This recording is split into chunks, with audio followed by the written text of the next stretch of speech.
As planner enthusiasts, yes, we love staying organized and on top of all of our goals. But sometimes even the most beautifully designed planner can come with its fair share of frustrations. From smudging ink to pages that just won't turn smoothly, these little annoyances can add up. So in today's video, I'm going to share with you my top 20 most annoying planner pet peeves, but more importantly, how to fix them. So that way you can fully enjoy your planning experience. So let's get into it.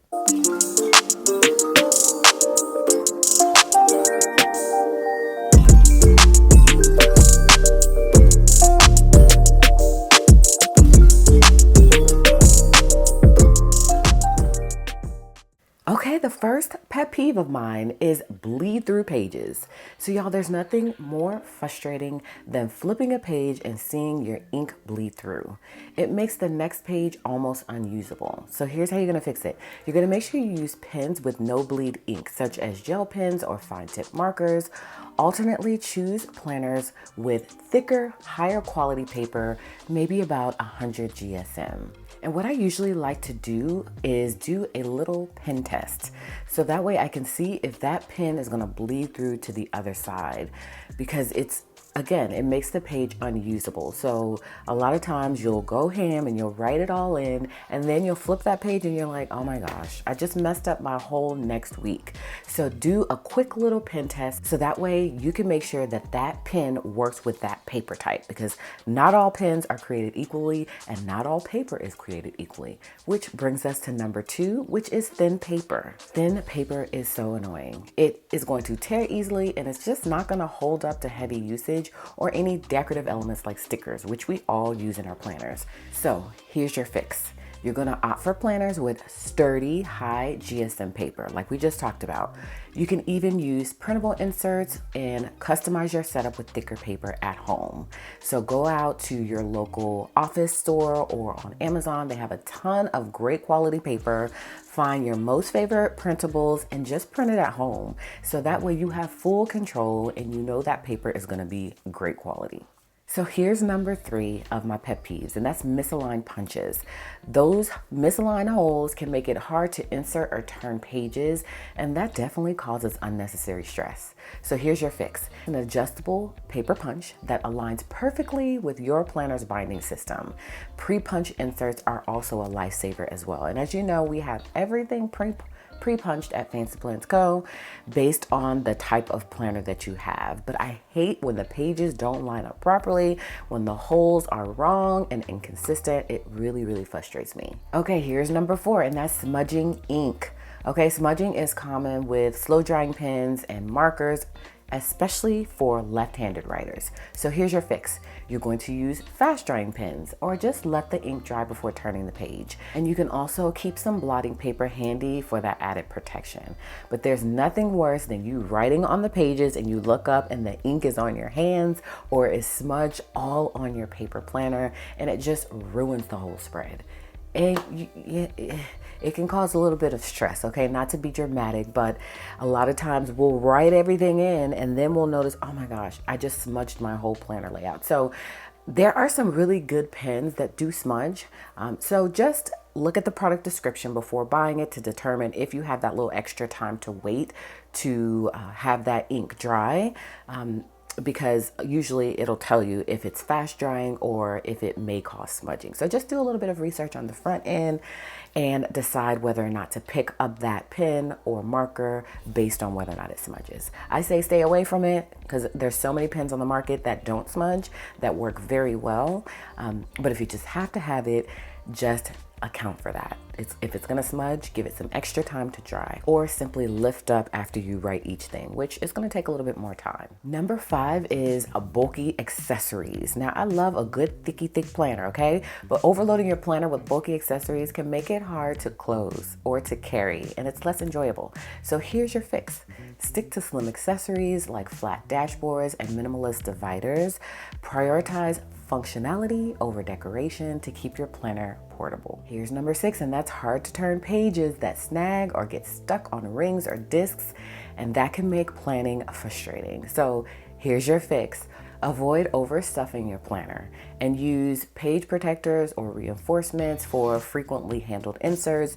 That way, if something happens, you're turning too hard, it rips, you can reinforce those pages and you don't even have to wait until it rips to use those reinforcements. You can go ahead and add those on the front end, and this typically is more so with your hole punch planners. They have those circle reinforcements that you can put right over the circle, and that way it'll make the pages more sturdy. So that way they don't rip. So you could be a little bit more proactive instead of reactive. Number 7 is split boxes on the monthly calendar. You know, it has that little line like that. I'm definitely not a fan of it, okay? So when the boxes are split, especially in half, for me, I feel like those days are useless to me. It's not enough space already. So for me, it just makes more sense to just restart the numbering on the top row.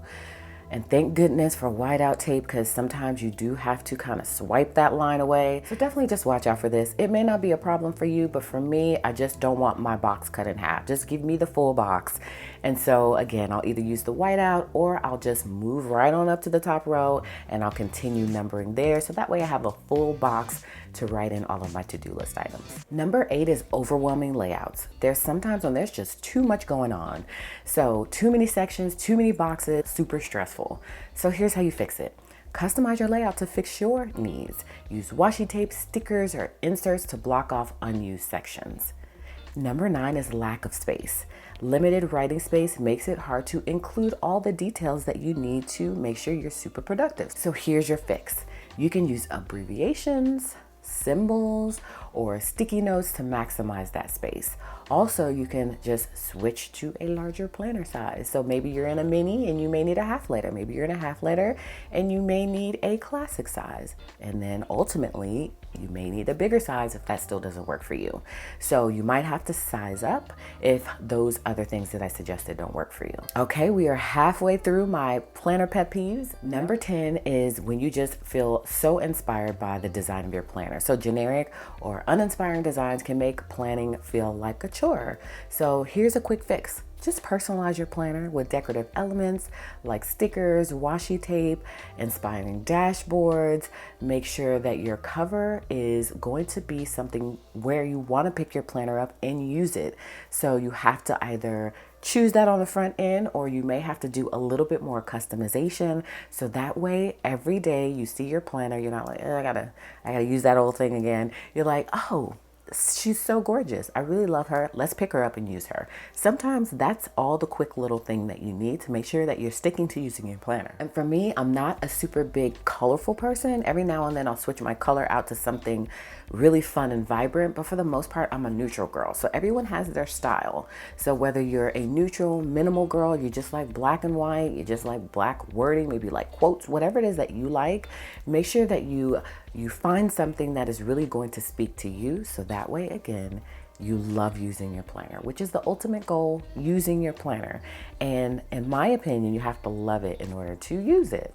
So, and there's so many different designs and elements that you can use. The planner world is overwhelming sometimes because of all of the options that we have, but you should be able to find something to either personalize your planner or on the front end find a design that really speaks to you. Number 11 is poor binding, because weak binding is going to cause your planner to fall apart with frequent use, and we're using our planners every day. So here's your fix. Choose planners with sturdy spiral, discs, or ring binding. Also, there are soft bound options, so look for that reinforced stitching if that's an option that you choose. This is a big one for me. Number 12 is uncooperative stickers. Okay, so stickers that won't peel properly or they don't stick can be a major hassle. Okay, so here's your fix. Store stickers in a cool, dry place so that way they maintain that adhesion. Also use tweezers to peel them out so that way they don't tear. But y'all, there's nothing like pulling a sticker off a sticker sheet and it rips in half, or it just simply won't pull off because it's not cut properly. That really frustrates me. So try those things that I just mentioned. Also, purchase from reputable companies, look up reviews and make sure that that isn't an issue for that particular company. And at the end of the day, if it is, just simply reach out and see if you can get an exchange or return it to the store and pick up a new thing. Because mistakes happen, if I'm honest. It's just the nature of what happens, and that can be super frustrating, especially if you're just starting your planner journey. Number 13 is a planner that's too big or too small. So a planner that's too big can be bulky, while if it's too small, it's going to feel cramped. So here's your fix. Choose a planner size that matches your needs and your lifestyle. So yes, pocket planners are great for that portability aspect, but they're very limited in space. And A5 or half letter sizes are going to offer you more space as well. So yes, your accessories contribute to the fact of whether or not your planner is super bulky or not. There's a lot of things that can fall into that bulky category, and there's a way that you can minimize on that, which is to limit your accessories, like we talked about earlier. Limit your months, so maybe you don't have 3 months in your planner, maybe you have a month. Limit your sections, because that can get overwhelming, so maybe you have 6 sections instead of 12. So just consider all of that, because there's only so big of discs that you can get for your planner and so big of rings that you can get for a ring bound planner as well. So just consider all of that when deciding how bulky you want your planner to be, because it gets super heavy as well. And then you're not going to always use 12 sections in a planner. That's kind of overkill. For me, I have 6 sections and a few top tabs, but those top tabs fall within those different 6 subjects on the side. So play around with things. I always say trial and error. So if you want to try to see if 12 sections will work for you, or all of these different elements that I'm telling you that may help to make your planner bulky, test them out, and then you can always pull back. You can always pull a section out.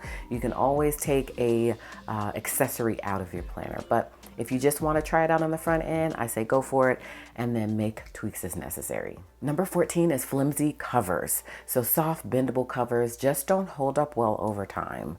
So here's your fix. Use a planner cover or a case to protect your planner from that just normal wear and tear. So cardboard or leather covers offer the most durable options. So for me, I like to slide my planner into a leather cover, and I also use either a laminated cover, or I'll use one of our new hard covers just to give that added protection. Also, I like to switch and toggle between the two. So sometimes, yes, I love a good leather cover. It does bulk up your planner a little bit, but it also gives it that protection that it needs. And then sometimes I like to pull it out and just let that laminated or hard cover shine through, because a lot of times I feel like the design is just so gorgeous, it needs to be seen. So I'll toggle back and forth between that. But if you want the maximum protection for your cover, slide it into a leather cover, and that'll give you that extra protection so that it can hold up long term. Number 15 is that there's no pin loop, because misplacing your pin when you need it is such a common thing.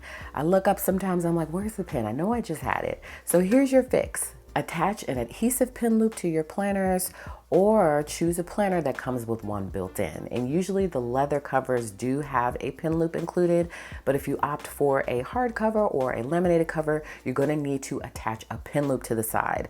Now, I'm a little extra. I like to keep 3 pins with me. Well, technically it's a Sharpie pen, and then it's my regular writing pen, and then I do like to use a highlighter as well. So I have 3 different adhesive pin loops stuck to my cover, and then my vegan leather cover that I slide it into has another pin loop. So pin loops are super important. There are some planners, believe it or not, that don't come with a pin loop at all. So if it doesn't, the quick fix is that you'll just have to invest in buying some of the adhesive ones and just simply stick it to your planner. Number 16 is that your planner has no tabs. Now that seems to be kind of a normal thing for stitch notebooks, and it's kind of one of the main reasons why I really don't use notebooks like that. I typically am going to use a disc bound notebook or a coiled notebook, but mainly disc bound, because I can attach some quick divider dashboards with tabs on them, so that way I can have sections if I need to. Because when you don't have tabs on your planner, it's going to take a long time to find things. So I like to have everything labeled, so that way I can easily get to that section and I can plan as needed. And now I know some of those notebooks do include the ribbon bookmarks, and they do sometimes help, but they don't always include one. But again, that's just only 1 to 2 ribbons from the top. and it doesn't indicate on the ribbon what the section is. So tabs are super important within your planner system, and I just don't like it when a planner comes with no tabs, or you can't even add tabs onto the planner because maybe it's coiled.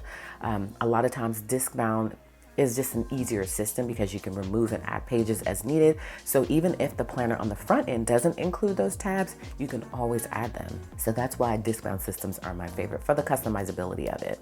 And you can also add sticky notes and washi tape, and yes, you can totally add sticky notes and washi tape to act as your tabs, but they get scuffed over time. They're not sustainable. They're not gonna hold up the best possible. For me, I love the plastic dashboards because they're sturdy, and then they also allow you to customize. If at one point you wanted that section to be maybe your financial section, and then later you wanna change it to your meal planning section, you can easily do that as long as the section is not written or typed or engraved on that divider. So within Fancy Plans Co., all of our dashboard dividers are blank, and we have stickers that you can add on to them, so that way you can change your subjects as needed. But tabs are so important for having those sections within your planner so that you can just find things easier. 17 is non-lay flat planners. Now, some planners won't stay open while you write, and that is so annoying to me. So here's your fix. Make sure you choose planners with lay flat binding or break the spine of bound planners to improve the flexibility. I mean, I hate when you're trying to open it and it just keeps closing up. It just keeps closing up. So that's why I love a good, again, disc bound coil systems are great for that as well. Sometimes you just have to break it in a little bit. Even when it comes to an A5 ring planner, sometimes initially it's not going to lay flat. You just gotta kind of shimmy it a little bit just to break it in to make sure that it becomes a little bit more flexible. But notebooks are notorious for this. Those soft bound sort of planners don't always lay flat. So again, you just gotta just shimmy it open a little bit, and over time, hopefully eventually it will stay flat, but I just don't have the time for that. So disc bound coil planners are easy. They're going to automatically do that. Here's number 18, and that's unclear labels. You guys know I am definitely a section girl. I love to have everything sectioned off. Again, we just kind of talked about that earlier. I have to have it. Again, I have 6 sections, and then I also have 4 top tabs, which go or fall within those different sections just to break things down even more. That's how much I love sections, because sections without those clear labels are gonna just make it hard to stay organized. So here's your fix. You're gonna add your own labels using stickers, stencils, or handwritten headings. Custom dividers can also keep those sections tidy. So number 19 is super expensive planners. Y'all, once a planner crosses the $50 mark, it can start to feel unnecessarily expensive. And I'm telling you, there's so many options available, including affordable planners, notebooks, bullet journals, and even printables, so that you can create your own planner, because it makes it easier than ever to find something that fits within your budget. So if there's a planner you just absolutely love and you're going to use it consistently, then the $50 price tag might be worth the investment.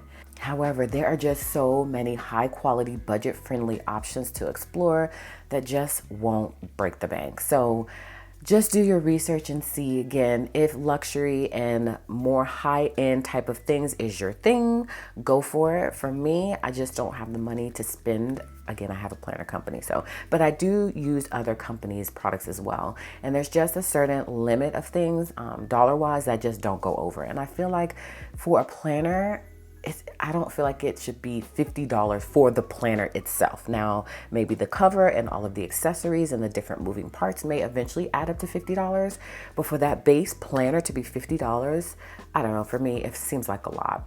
But again, I'm not discouraging you. I'm just telling you what my pet peeves are. And so I would never spend $50 on a just core paper planner without anything else included.